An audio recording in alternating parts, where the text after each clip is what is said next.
Notre hadith d'aujourd'hui, Inch'Allah, le hadith qui se trouve, il n'est pas rapporté, mais il se trouve dans le livre, l'authentique de l'imam Al-Bukhari. Il est rapporté également par l'imam Ibn Hibban, par l'imam Al-Bayhaqi, etc. Rapporté par plusieurs savants. Avec une seule, unique chaîne de transmission, c'est le hadith qui nous parle des instruments, de la musique en général. Ce hadith où le prophète sallallahu alayhi wa sallam, il dit « La yakunanna aqwamun min ummati yastahilluna al-khamra wal-hirra ay-zina wal-harira wal-ma'azif » Le prophète sallallahu alayhi wa sallam nous dit dans le sens, il y aura dans ma ummah, dans ma communauté, des gens qui rendent licite le vin, l'adultère, la soie et les instruments. Donc notre hadith d'aujourd'hui, c'est ce hadith. Quel est le statut du hadith? Comme ça, on part avec une idée. Le hadith en lui-même, il est faible. Le hadith avec le rajout, les instruments, la musique dans le sens, il est inventé. Donc, en lui-même, il est faible. C'est-à-dire le hadith principal est faible. On va comprendre ça. L'imam al-Bukhari nous dit dans l'authentique, pour faire la différence entre un hadith rapporté par al-Bukhari et un hadith rajouté comme commentaire dans le livre de al-Bukhari par al-Bukhari. L'imam al-Bukhari nous dit bab, porte, chapitre. Babu ma ja'a fi man yastahillu al-khamra wa qala. Porte au sujet, le titre c'est-à-dire du chapitre. Chapitre, deux points, au sujet de ce qu'on rapporte au sujet du vin et celui qui rend le vin licite. Et donc lorsque le Bukhari veut rapporter un hadith de son authentique, on le considère comme un hadith de Bukhari, il ne dit pas et. On descend et il donne sa chaîne de transmission, haddathana un tel m'a rapporté, bien m'a informé. Donc là, l'imam Bukhari il dit et Hisham ibn Ammar a dit. Donc il ne dit pas m'a rapporté Hisham ibn Ammar. Donc c'est ce qu'on appelle les hadiths, des commentaires sans aucune divergence. Même ceux qui utilisent ce hadith dans le contexte reconnaissent que le hadith ne fait pas partie de l'authentique de l'Bukhari ou bien les hadiths de l'Bukhari. Et celui qui dit le contraire, c'est un ignorant de la science de l'hadith tout simplement. Par exemple, Mab al-Albani dans son livre Silsila al-Sahiha, il dit c'est un hadith de commentaire, ce n'est pas un hadith de l'imam al-Bukhari. Il faut être honnête. Donc l'imam al-Bukhari dit chapitre et Hisham ibn Ammar قال حدثنا صدقة ابن خالد عن عبد الرحمن ابن يزيد عن عطية بن قيس الكلاعي الملقب بالمذبوح عن عبد الرحمن ابن غنم عن أبي عامر أو أبي مالك الأشعري. هنا شك الراوي أن النبي صلى الله عليه وسلم قال.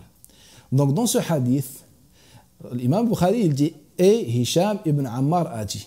Sadaqa ibn Khalid m'a informé d'après Abdurrahman ibn Yazid, d'après Atiyya ibn Qais al-Kila'i, connu par un surnom al-Madbouh dans le sens l'égorgé, d'après Abdurrahman ibn Ghanam, d'après Abi Malik, le transmetteur n'est pas sûr, parfois il dit Abi Malik al-Ash'ari, parfois il dit Abi Amir al-Ash'ari, que le prophète sallallahu alayhi wa sallam a dit.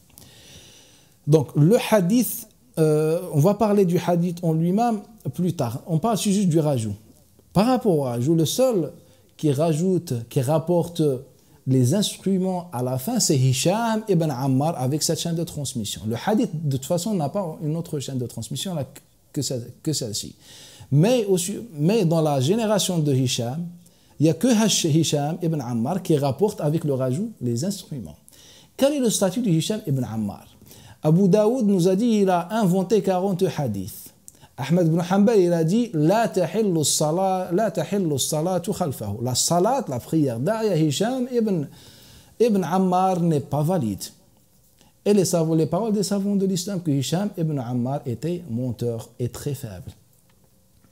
Donc Hisham ibn Ammar nous rapporte d'après Sadaqa ibn Khalid, d'après Abdurrahman ibn Zayd, d'après Atiyya ibn Qais, d'après Abdurrahman ibn Ghanam, d'après Abi Malik. Donc c'est ça le hadith avec le rajout des instruments. Il n'y a que Hisham ibn Ammar qui le rapporte. Mais parfois, lorsque des personnes ou bien des gens qui prétendent de la science, d'avoir la science, quand ils ne sont pas honnêtes, ils se permettent de de mentir ou des choses qui ne sont pas vraies. Moi, mon objectif dans ce hadith, ce n'est pas pour dire que la musique est autorisée ou pas. Moi, j'ai mon avis personnel de ça. L'avis de la Ummah, il y a une divergence. Ce n'est pas notre sujet. Il y a ceux qui ont interdit, ceux qui ont autorisé, ceux qui ont recommandé. Ce n'est pas notre sujet aujourd'hui. Le hadith, moi, ce que je cherche, c'est d'être honnête et parler avec une objectivité pour que les musulmans apprennent les vérités sur l'islam. Ce n'est pas des manipulations. Même si, personnellement, je dis, je suis le sens du hadith, mais pour moi, le hadith est inventé. Même personnellement, que je vois que la musique est déconseillée et tout, mais pour moi, le hadith est mensonger. Le hadith est mensonger. Et pour l'information, il n'y a absolument aucun hadith qui peut, pas authentique, qui peut être authentique de loin au sujet des instruments. Il n'existe pas en islam un hadith sur le sujet. Il n'y a pas. Tout ce qu'on rapporte, ce sont des hadiths mensongers. On les a déjà étudiés depuis des longues années. Et c'est ça déjà étudié par les savants de l'islam. C'est pour ça qu'on ne trouve pas ces hadiths dans les livres authentiques de la sunna. On ne trouve ni dans le Bukhari, ni dans Muslim des hadiths sur les instruments. Ala kulli hal, ce n'est pas le sujet. Ce n'est pas un sujet important, c'est un sujet juridique. Chacun a sa propre position. Donc, certains qui ne sont pas honnêtes, pour qu'ils renforcent leurs arguments, leur position, ils disent des choses qui ne sont pas vraies. On ne dit pas des mensonges. Par exemple, Al-Albani rapporte ce hadith dans son livre sur les ma'azif, les instruments. Donc il rapporte le premier hadith qui se trouve dans le Bukhari. Il dit que c'est un hadith commentaire. Mais il reconnaît que la chaîne de transmission ne peut pas être authentique. Mais il dit que cette chaîne de transmission a été renforcée par une autre chaîne de transmission qui se trouve dans le livre de Sunan de Abi Daoud et dans le numéro du hadith et la chaîne de transmission du hadith. Mais il ne donne pas la formule du hadith. Il dit qu'il y a une autre chaîne de transmission qui renforce le hadith, mais il ne donne pas le hadith. Il ne donne pas la formule. Lorsqu'un lecteur musulman lit, par exemple, le livre de l'Albani, aussi dans Silsila al-Dha'ifa, il le dit dans Silsila al-Sahiha, lorsqu'un lecteur lit ce que l'Albani a dit, il va faire confiance que l'Albani, au final, et les musulmans, il ne peut pas mentir. S'il dit qu'il y a une autre chaîne de transmission et il la donne et elle semble qu'elle est authentique, même il ne donne pas la parole, la formule, la parole du prophète sallallahu alayhi wa sallam, donc le lecteur musulman, il suppose que la chaîne de transmission rapporte la même parole. Car s'il ne donne pas, il dit, on a sur le même hadith une autre chaîne de transmission authentique qui le renforce. Et je ne donne pas le hadith, la parole. Donc logiquement, que la parole, elle est identique à celle de la chaîne de transmission faible. C'est ça ce qu'on pense. Et ça, c'est la manipulation. Car si on se dirige vers le livre de Sunan, le prophète sallallahu alayhi wa sallam n'évoque pas le sujet des instruments. Voilà ce qu'il a dit Abu Daoud. Haddathana Abdul Wahhab ibn Najdah, Haddathana Bishr ibn Bakr. Après, dans la chaîne de transmission. Donc, Bishr ibn Bakr, c'est dans la génération de Uthman, de Hisham ibn Ammar. C'est pour ça que j'avais dit tout à l'heure que Hisham ibn Ammar, il n'y a que lui qui rajoute les instruments.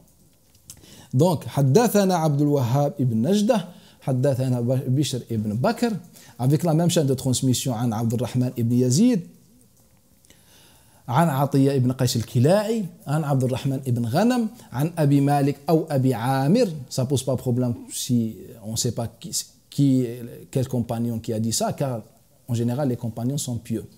Donc d'après Abi Malik ou Abi Amir, que le prophète sallam a dit, mais il n'a jamais évoqué avec sa chaîne de transmission l'histoire des instruments. Donc lorsque je vous dis que le prophète a rapporté avec sa chaîne de transmission, celle de Bukhari, et elle est authentique, celle des commentaires de Bukhari, et elle est faible. Et après, je vous dis, mais non, il y a une autre chaîne de transmission du même hadith. Alors que la chaîne de transmission, qui est authentique d'après lui, ne rapporte pas ce qu'il veut prouver aux musulmans, les instruments. La même chaîne de transmission rapporte le hadith, mais sans le rajout. Et lui, son objectif, c'est le rajout, les instruments. Est-ce que vous voyez bien avec moi lorsqu'on n'est pas honnête, lorsqu'on veut cacher? Mais quelle est l'importance?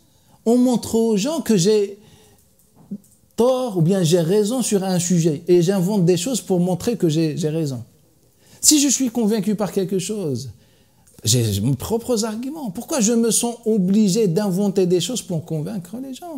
Par exemple, personnellement, parfois je suis convaincu par des choses où j'ai peu d'arguments par rapport aux autres ou bien dans d'autres écoles, par exemple. Ils ont plus dans la quantité. Mais moi, avec le peu que j'ai, je suis convaincu avec ça. Donc pourquoi je me sens obligé de mentir, d'inventer des choses pour prouver aux gens que c'est ça le haqq? Il n'y a pas le haqq. Personne ne représente le haqq. Tous, on cherche le haqq. Donc je dis, voilà mes arguments. Je suis convaincu par ça. Celui qui veut prendre Bismillah, celui qui est convaincu par la parole d'un autre cheikh, Bismillah. Personne ne représente l'islam. On n'arrive pas à comprendre ça. On est capable de mentir. Donc il dit que voilà, avec sa chaîne de transmission, le hadith devient authentique. Mais le hadith n'évoque jamais le sujet des instruments. Donc ce rajout, il est inventé. Il est le seul qui le rapporte. Hisham ibn Ammar, il était menteur et un jahmi, un grand mu'tazilite fanatique égaré. Et de plus, même la chaîne de transmission en elle-même, elle n'est pas authentique. Même si le prophète a rajouté, d'après vous bien sûr, avec sa chaîne de transmission, le rajout des instruments, la chaîne de transmission n'est pas authentique. Pour quelle raison? Car Atiyya ibn Qais al-Kila'i al-Madbouh, il est loin d'être authentique. Son divergence, elle n'est pas authentique. Ça veut dire, lui, il est pieux, mais il n'est pas compétent dans le hadith. Et les conditions retenues pour les transmetteurs authentiques sont deux. La première condition, c'est la piété, c'est-à-dire il n'est pas capable de mentir. Et la deuxième condition, c'est la compétence de hadith, ce qu'on appelle al-dabt wal-hifd, la compétence et la mémorisation. Atiyya ibn Qais, lui, on n'a pas d'argument qui montre qu'il n'était pas pieux. Au contraire, il était pieux. Mais il n'est pas considéré comme authentique car il n'a pas la deuxième condition. Et déjà, vous voyez avec moi que le hadith est perturbé. Le hadith a beaucoup de formules, a beaucoup de versions, et déjà, il n'était même pas sûr d'après quel compagnon le rapporte. Cela nous montre que ce que les savants ont dit au sujet de Atiyya ibn Qais était vrai. Naam, il n'est pas compétent dans la science de le hadith. Donc la chaîne de transmission n'est pas authentique. La chaîne de transmission, si on prend en compte le statut de ce transmetteur Atiyya ibn Qais, n'est pas authentique. Donc la chaîne de transmission, elle est faible. Elle peut être bonne si on trouve d'autres chaînes de transmission, mais le hadith a une seule, unique chaîne de transmission. C'est vrai que l'imam Bukhari, dans les grandes chroniques, a rapporté le même hadith, mais avec une autre chaîne de transmission, mais mu'allaqation, qui donne la moitié de la chaîne de transmission, c'est-à-dire d'après des inconnus. Donc on ne peut pas considérer comme une chaîne de transmission supplémentaire. Et Atiyya ibn Qais, parmi les choses qui nous montrent que le hadith, il est loin d'être le hadith de Bukhari, Atiyya ibn Qais, ce n'est pas un transmetteur de Bukhari. Il n'existe pas dans le Bukhari. On ne dit pas un transmetteur de Bukhari. Donc le hadith, avec certitude, et selon les savants de l'islam, il est considéré comme commentaire. Et les hadiths mensongers, avec ce rajout, les instruments.